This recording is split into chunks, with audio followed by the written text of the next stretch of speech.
আমিষা পাটিল তো ফেলে দিল ঋত্বিক রোশনকে পুরাই অকওয়ার্ড মোমেন্টে, বাট আরেকদিকে ঋত্বিকের ছেলে রিদান তো একদম ইন্টারনেট সেন্সেশন হয়ে গেল এক রাতেই।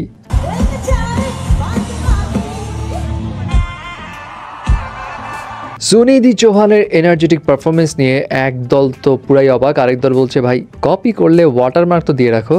এখন পুরো বিষয়টা বলছি, বাট দিশা পাটানি এতদিন পর ট্র্যাকে ফিরেছে ভাই, তার রিসেন্ট ফটোশুট কিন্তু সেটাই বলে দিচ্ছে। প্রথমে তাহলে কার কাছে আসা যায়?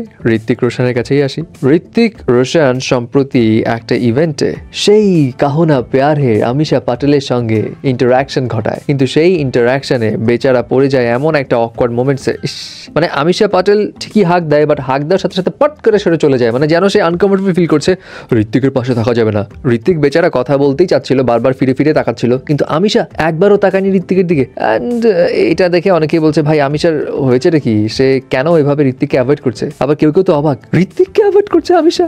হ্যাঁ, যাই হোক, হতে পারে আমিষা হয়তো বেশি আবেগী হয়ে গিয়েছিল, এই কারণে ওখান থেকে তাড়াতাড়ি কেটে পড়ে, হু নোজ। যাই হোক, তবে ঋত্বিক রোশনের ছেলে রিদান সে তো পুরো একদম ইন্টারনেট সেন্সেশন হয়ে গেছে ভাই। মানে তার লুকস দেখে সবাই অবাক। 16 বছরের রিদানকে দেখে অনেকেই বলছে পুরাই বাপের কার্বন কপি। আবার কেউ কেউ বলছে না না না, তার বাপের থেকে তার চেহারায় মিল বেশি হচ্ছে ওই কাইলি জেনারের বয়ফ্রেন্ড তিমোথের সঙ্গে। আর তিমোথেকে নিয়ে কিন্তু কয়েকদিন আগে খুব মজা নিচ্ছিল পাবলিক, কারণ একটা ইভেন্টে কাইলি জেনার এবং সে একসাথে বসেছিল এবং অনেকেই বলছিল দেখে মনে হচ্ছে মা ছেলের জুটি। আসলে কি তাই? এনিওয়ে, এই সমস্ত কথাবার্তা মানুষ বলবে, বাট এগুলোকে পাত্তা না দিয়ে গো অ্যাওয়ে করে দিতে হবে। যাই হোক, গো অ্যাওয়ে নিয়ে যখন কথা বলছিলাম তখন চালাকে রয়েছে কিন্তু এইবার সামারের জন্য বেশ কিছু cool and trendy T shirt collection, and এই টি শার্ট গুলো দেখতে ভিজিট করুন চালাকের ওয়েবসাইট এবং ফেসবুক পেজ, লিঙ্ক রয়েছে ভিডিওর নিচেই। এবার আসা যাক সুনিধি চৌহানের কাছে। সুনিধি চৌহান অলওয়েজ তার এনার্জেটিক পারফরমেন্সের জন্য সবসময় অ্যাপ্রিসিয়েটেড হন এবং অনেকে তার কপি করার চেষ্টা করে, বাট ওইভাবে ইন্ডিয়াতে পারে না, মানে ফিমেল আর্টিস্টরা অ্যাকচুয়ালি। বাট এবার তার পারফরমেন্স দেখে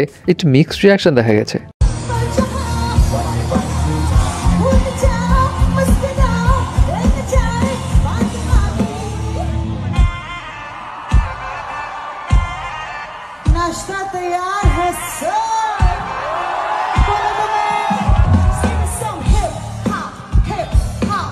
এখন কেউ কেউ তার এই পারফরমেন্স দেখে আবারও অবাক হচ্ছে বরাবরের মতো, তবে কেউ কেউ বলছে শাকিরার কপি করলে তো ওয়াটারমার্ক দিয়ে রাখেন, মানে বুঝতেই পারছেন শাকিরাকে ক্রেডিট দেওয়ার কথা বলছে। আরে ভাই ব্যাপার না, একটু একটু কপি তো করাই যায়, তবে সুনিধির মতো ইন্ডিয়াতে ফিমেল সিঙ্গার আসলেই কিন্তু কম আছে। ফাইনালি আসা যাক দিশা পাটানির কাছে। দিশা পাটানি কেলভিন ক্লেনের ফটোশুট করতে করতে বোধহয় এখন বোর হয়ে গেছে, এখন আর সেই জায়গাতে নেই, এবং ভালোই হয়েছে, কারণ এবার তাকে দেখা যাচ্ছে দেশি একদম লুকসে ফটোশুট করতে, যেটা দেখে অনেক তরুণরা খাচ্ছে ক্রাশ। না আসলে দিশাকে কিন্তু সুন্দর লাগছে। হ্যাঁ, এইভাবে থাকলেই তো ভালো হয়।